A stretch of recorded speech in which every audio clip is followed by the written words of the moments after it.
What is up everyone? This is my personal top 10 of the worst and most annoying moments in Half-Life Opposing Force and Half-Life Blue Shift. These expansions seem to have less cheesy moments than Half-Life 1, which I already analyzed in my previous video. That's probably due to Half-Life 1 more complex level design, since the expansions keep it more simple. But let's take a look at this top 10. Number 1. The Laser Puzzle. Yeah, the very first and colorful puzzle we stumble upon in Opposing Force got me soft-locked for a good 15 minutes on my first playthrough. In my opinion, the fact that these lasers can insta-kill you on the very first chapter of the game is straight up bullcrap. The standard solution of this puzzle consists in destroying the panel reflecting the purple ray on the stairs and thus blocking our path. The problem here is that these lasers are dangerous to the point that a first-time player can be scared to even get near them, and also he might not even be aware they are breakable.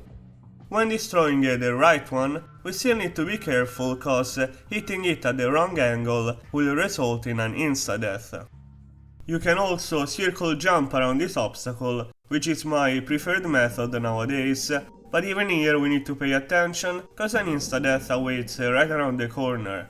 My main gripe with this puzzle is that it straight up insta-gives the player, and on a very first level of a game, insta-kills aren't cool.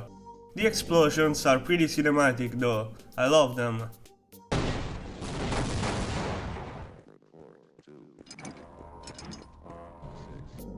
Number 2. The very dark Voltigore tunnel. Foxtrot Uniform is quite a combat-intense chapter. To challenge the player, Gearbox designed 2 very dark tunnels filled with Voltigores, the tankiest and deadliest enemies in the Half-Life games. Their attacks are quite slow and easy to dodge, but in the pitch-black darkness it's very hard to spot the Voltigores charging up their deadly electric purple sphere. This devastating attack also has a good area of effect, which means that even if they don't hit the player directly, you will still lose a fair bit of health from the splash damage, even if you're covering yourself behind a corner. Even though Shepard can use the night vision goggles, they barely help here cause the Voltigores are still hard to spot, perhaps due to their yellow coloring and purplish attacks.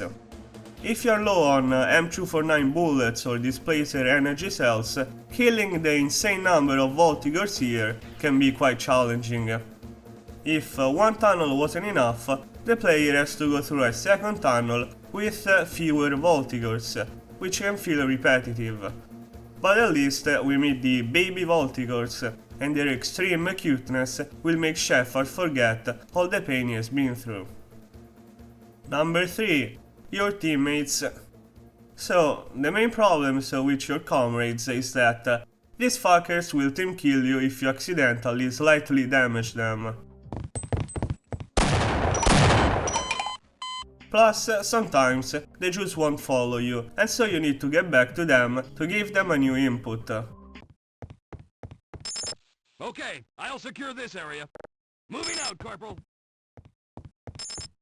I was also never a fan of the Engineer HSU, since he practically represents a keycard to open sealed doors. Plus, sitting there waiting for him to do his job is pretty boring, cause it takes a good 30 seconds to crack a door open. In combat, your comrades aren't too useful either, cause they tend to follow behind you, which means that it's easy to get friendly fired by them. If their AI would let them move around more freely, the squad system could have been better. The only useful HSU is the medic, cause he's pretty much a moving and breathing HEV charger. Number 4. Xen in Opposing Force. Xen in Opposing Force is kind of underwhelming. We only officially visit it twice, and both times it kinda suck, cause it's purely about platforming, and these platforming segments aren't too engaging either. The first time you enter Xen, you just have to jump your way upward and use the jump pads, which are always weird to utilize, especially for first time players. At least the purple skybox here looks awesome. The second Xen instead looks pretty ugly. It's all dark and yellowy, and platforming here isn't even necessary cause the right portal is right in front of us. If you wanna platform your way down to collect a bunch of armor and ammo, feel free to do so, but it's nothing exciting. Sure, the Displacer alternate fire can let Shepard travel to various other locations in Xen, including the beautiful area Gordon travels to during the Resonance Cascade, but it's very hard to know when to use the Displacer alt fire, cause this experimental weapon only beeps when equipped.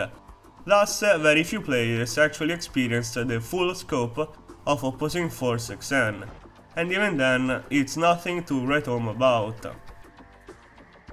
Number 5. The Package Clunky Fight. In this section of the package, you're supposed to fight a Voltigore and 2 shock troopers in a very narrow space, or to enter a room that is very hard to enter.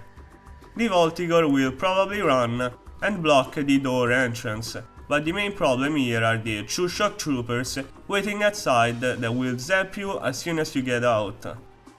Shock troopers are pretty scary as enemies. They have a lot of HPs and their projectile is very fast and they shoot it almost immediately.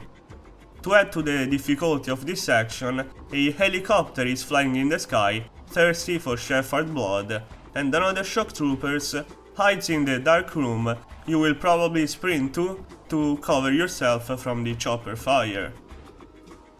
Moreover, you will probably reach this section low on HPs, which makes everything 2 times harder.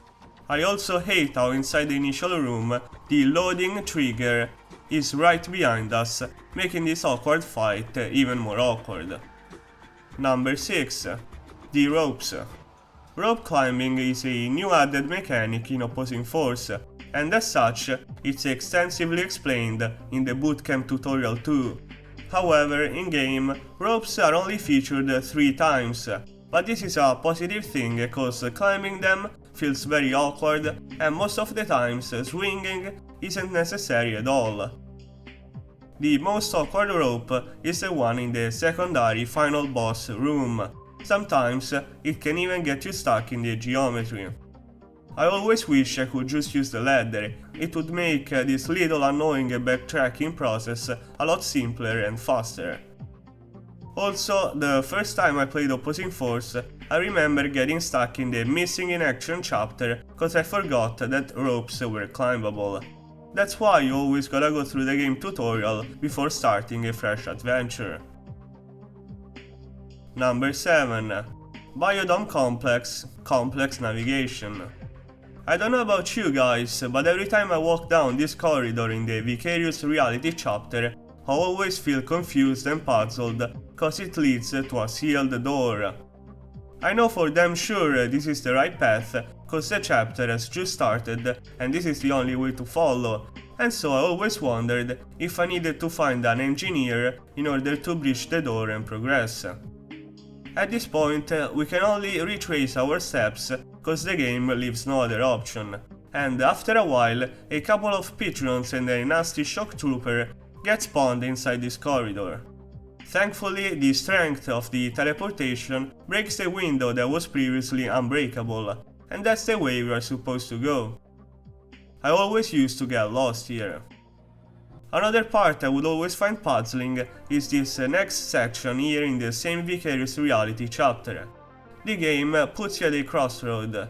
Try to descend down the hard way or get to the elevator to reach this infested area safely. I don't know why, but I always got stuck in this area. Maybe because these corridors all look the same or because we have to use too many elevators. So I don't know, I would really like to know your opinion on this section. Number 8. Blue Shift Canal Puzzle. Yeah, I know that the canal puzzle is an iconic set piece in Blue Shift. Yet, I still think that the ladder we have to climb up to reach the explosive box is a bit too hidden from the player's eyes. This area really lacks visibility cause it's pretty dark in here and as a consequence, the yellow stairs become hard to spot on the bluish walls. Call it skill issues, but I don't know man, I always get lost in this part of Blue Shift cause even the layout of these rooms is very confusing as well. Like, what is this drainage canal area for?